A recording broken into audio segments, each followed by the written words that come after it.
que no estamos ante un gobierno de izquierda, es un nacional populismo. El de López Obrador o un neoliberal de closet, como dice el economista, explicando la política económica, no ha tocado ni con el pétalo de una rosa a los empresarios, ha reconstruido su relación con la mafia del poder, y lo llama ella, y otros que llaman también, yo llamo nacional populismo, llaman también el autoritarismo neoliberal. Esto no es un gobierno de izquierda. No es un gobierno que tenga una connotación, porque lo más difícil para López Obrador en esa conversación con el ingeniero Cárdenas que yo le presento en 88, es que le pide una sola condición: renuncie usted al PRI para ser candidato nuestro.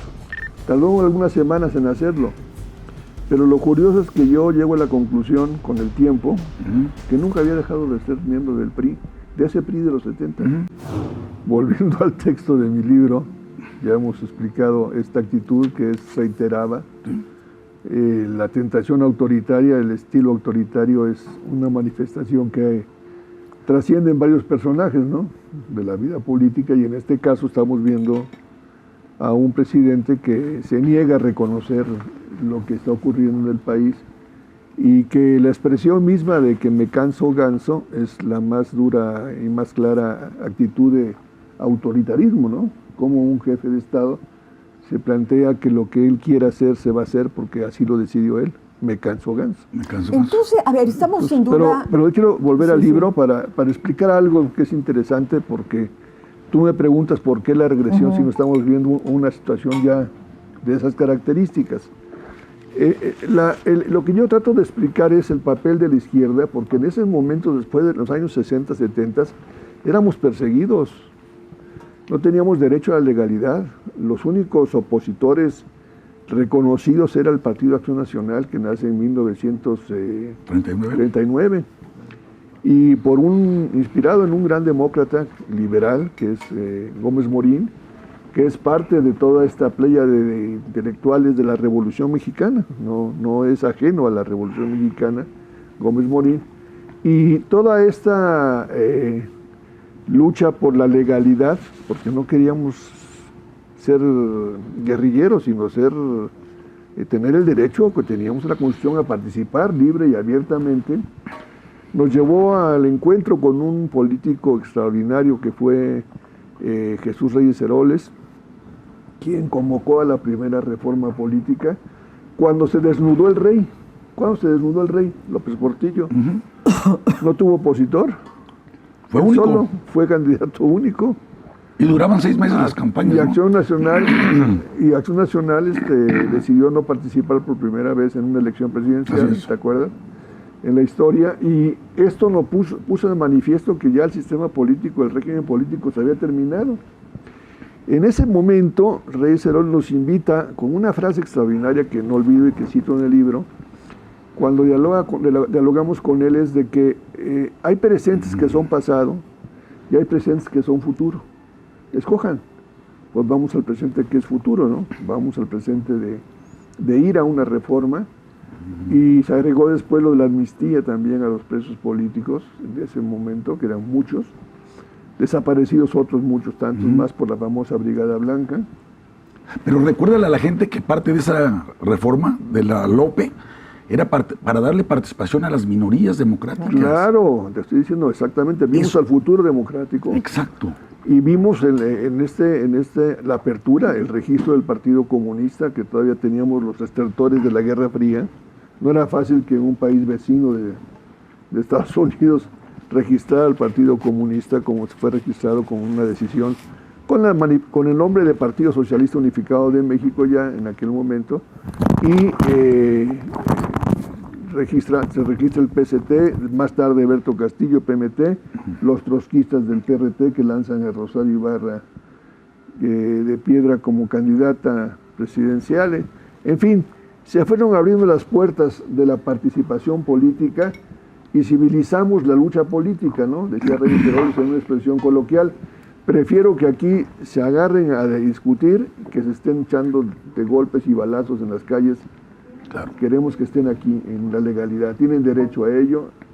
Y fíjate, muy interesante, tú como abogado lo debes entender todavía mejor, porque es un gran estudioso del derecho, que establece en la Constitución una figura de que los partidos son entidades de interés público. Ah, claro.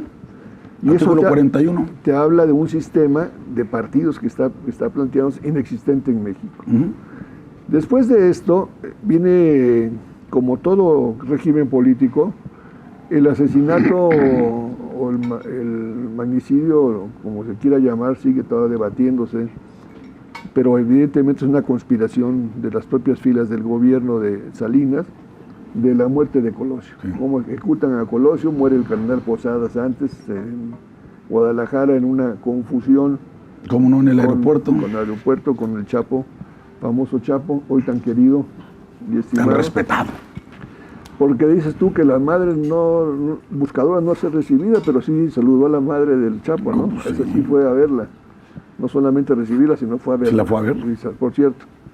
Y entonces yo creo que lo importante de todo esto es que ese régimen político que nació en 29 con Elías Calles, cuando el PNR, nació del asesinato a Álvaro Obregón. Claro. De este asesinato del propio a Colosio, viene una crisis profunda del régimen, de un régimen que tenía aprobaciones del 70%, Sin duda. y un presidente Salinas muy parecido a algo, hizo un programa, ¿no? O se llama, ¿cómo? Era Solidaridad, ahora se llama Bienestar, pero con un nivel aparentemente de gran popularidad. Y estuvo en crisis la elección misma, con el levantamiento zapatista, con todo esto que pasó. Sí, pero ese mismo año, acuérdate que entró en vigor el Tratado de Libre Comercio. Y entró el Tratado de Libre Comercio, que fue para mí, yo combatiéndolo, un viraje que hoy hay que reconocer, nos ha permitido ser parte de una realidad económica que globalmente tiene a México en otra liga económica y en otras circunstancias. Pero finalmente lo que hay que ver de esto es que el régimen político se va modificando. Bueno, y de hecho, perdóname la interrupción, pero después de que tuvo que entrar al quite Ernesto Zedillo, inmediatamente después, no obstante la buena calificación que tenía y un crecimiento del 7% de la economía cuando Zedillo deja el poder, viene la alternancia política y viene la normalidad democrática con la llegada de Vicente Fox. Claro, porque efectivamente en 97 gana Cuauhtémoc Cárdenas. Y 97 gana Cuauhtémoc Cárdenas. Y pierde el PRI la mayoría en la Cámara de Diputados. Pierde la mayoría calificada, efectivamente, por primera vez en la historia. Oye, Graco, pero yo creo que es muy importante leer tu libro a la luz de lo que está sucediendo. Ahí voy, porque yo conozco a López Obrador, lo conozco en Tabasco, somos paisanos, también originarios. Medios. Y cuando el ingeniero Cárdenas tiene tal resultado en el 88, yo le planteo que hay un expresidente del PRI, que es López Obrador, que estuvo con González Pedrero y que podría perfectamente participar con nosotros y generar una situación favorable a lo que habíamos empezado con la elección presidencial. Pero hay un detalle de esto muy, muy interesante. Imagínense el vigor ciudadano, la fortaleza de los ciudadanos, que en un régimen donde el famoso Manuel Bartlett habla de que se nos cayó el sistema, cuando las cifras son adversas al candidato oficial, que los ciudadanos van a las urnas, y van a las urnas en condiciones impensables, porque no había árbitro ni nada. No. Pero ahí está la fuerza, ahí está el topo. El topo que camina, que no se ve, que hoy las encuestas no quieren darla, decir por dónde van. Ciudadanía, dices. Esta ciudadanía que está abajo trabajando y comunicándose de boca a boca, que está observando lo que está pasando. Y que está llenando plazas y está llenando calles. Y que está llenando plazas y calles, claro, ahí hemos estado y hemos observado. Este último acto de mujeres fue más fuerte que otros, el 8 de marzo. Sí, sin duda. Esas son señales ya inequívocas de que estamos viviendo un proceso, un despertar, donde los ciudadanos se van a sobreponer a todo este aparato y a toda esta política y esta arrogancia, a esta polarización y descalificación, porque todo el tiempo tú observas que si tú opinas, estás estigmatizado y descalificado. Entonces, Hoy estamos, después de la reforma política que se hizo, en una condición de que el presidencialismo ha llegado a su fin ya en México.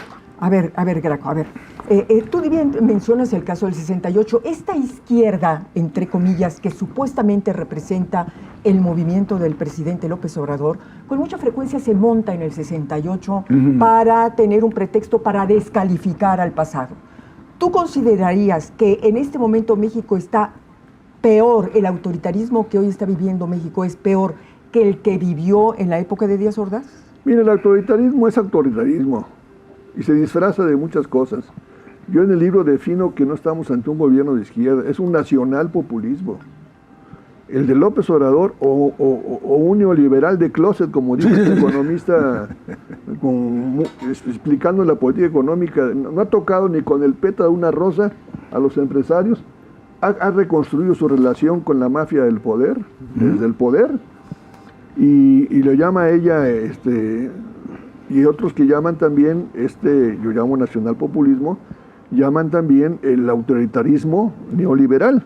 Esto no es un gobierno de izquierda. No es un gobierno que tenga una connotación, porque lo más difícil para López Obrador en esa conversación con el ingeniero Cárdenas que yo le presento en 88, es que le pide una sola condición: renuncie usted al PRI para ser candidato nuestro.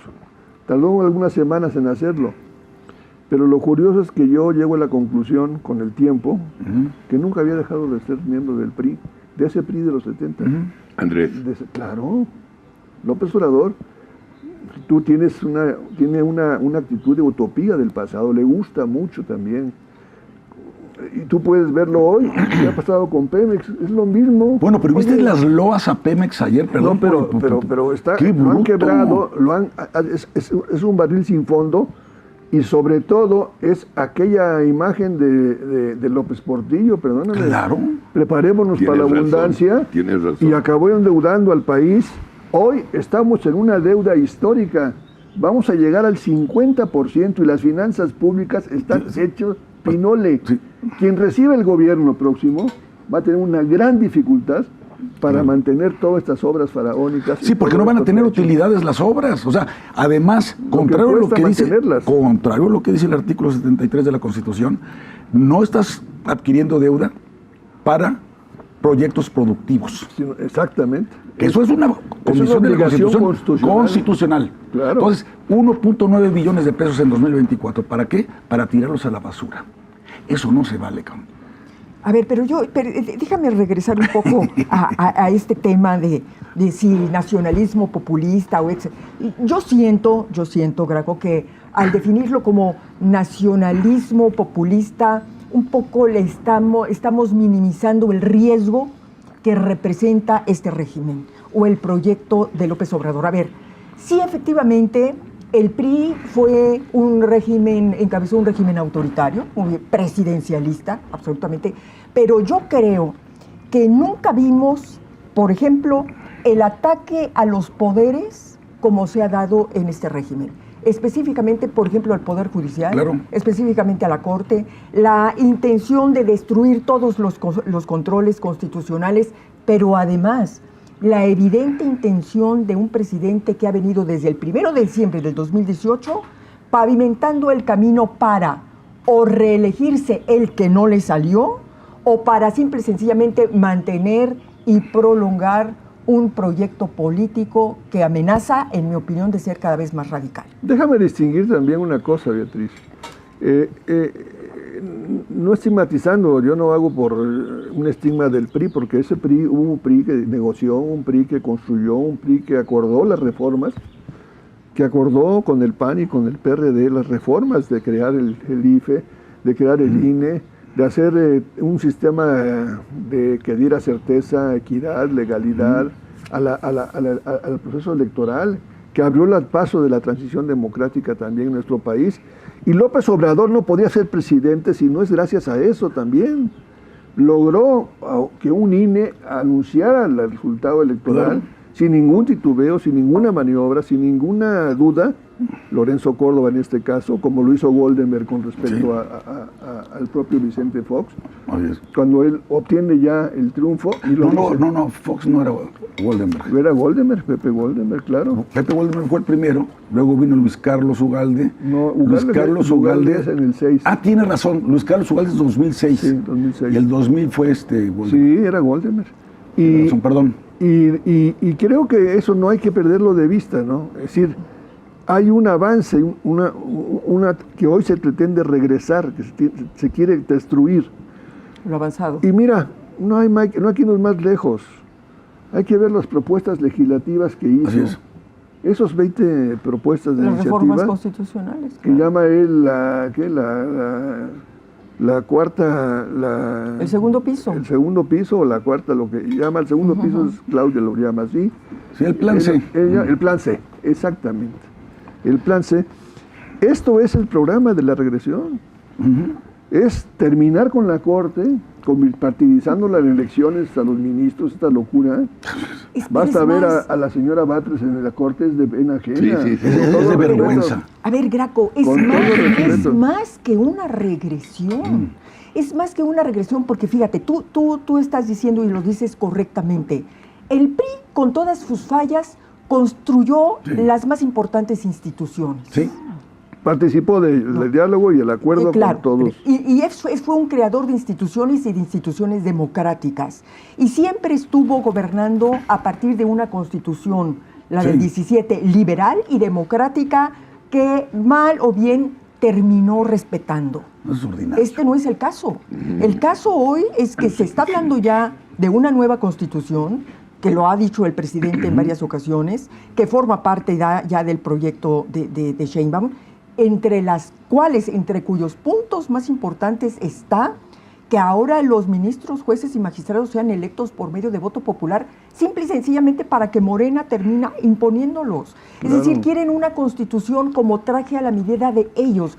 Entonces yo creo que más que de una regresión autoritaria, estamos rumbo a un... No, ¿por qué regresión? Totalitario. Porque vas a regresar al partido hegemónico, único. Bueno, en eso puedes tener razón. En eso hay una regresión.